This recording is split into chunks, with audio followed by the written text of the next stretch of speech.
Gas সরবরাহ না থাকায় ৩ মাস ধরে বন্ধ রয়েছে দক্ষিণ এশিয়ার বৃহত্তম ঘোড়াশাল তাপবিদ্যুৎ কেন্দ্রের সবকটি ইউনিটের উৎপাদন। নরসিংদী থেকে সরাসরি যোগ দিচ্ছেন সহকর্মী নূরে আলম রনি। রনি, বিদ্যুৎ কেন্দ্র বন্ধের প্রভাব সম্পর্কে আমাদের বিস্তারিত জানান। হ্যালো,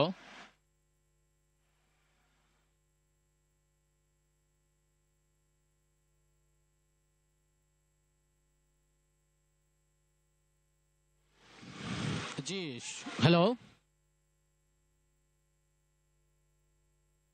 আপনি যেমন জি মাহফিজ, আপনাকে ধন্যবাদ। আপনি যেমনটা সংবাদে জানাচ্ছিলেন যে ঘোড়াশালের যে বিদ্যুৎ কেন্দ্র এটি আজকে প্রায় ৩ মাস যাবৎ গ্যাসের সংকটের কারণে বন্ধ রয়েছে।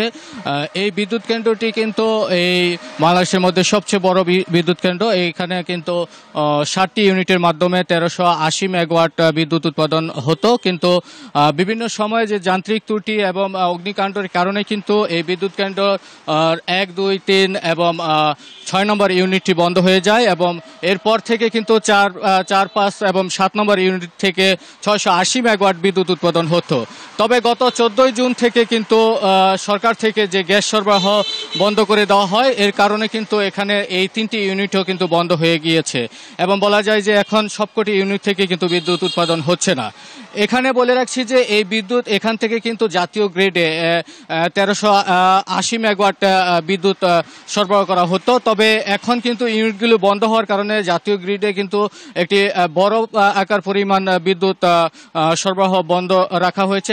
এই কারণে কিন্তু সারা দেশে যে বিদ্যুতের যে লোডশেডিং সেটি কিন্তু দেখা দিয়েছে এবং এখানকার কর্মকর্তা কর্মচারীদের সাথে আমি কথা বলে যেমনটা জেনেছি যে দীর্ঘদিন যাবৎ যদি এই ইউনিটগুলোতে গ্যাস সরবরাহ বন্ধ থাকে, সেই বন্ধ থাকার কারণে কিন্তু এই ইউনিটগুলো যদি তারা চালাতে না পারে তাহলে কিন্তু এখানকার ইউনিটগুলোর যে যন্ত্রাংশ সেগুলো ক্ষতিগ্রস্ত হবে এবং এগুলো কিন্তু পরবর্তীতে এগুলো চালু করতে কিন্তু সমস্যার সৃষ্টি হবে।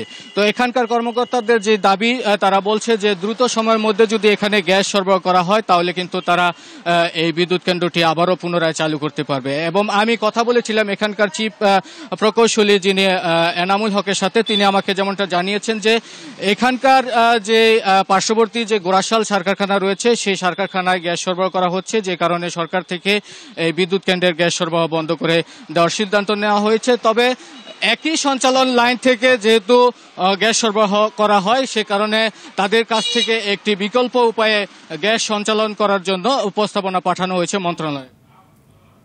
অসংখ্য ধন্যবাদ আপনাকে।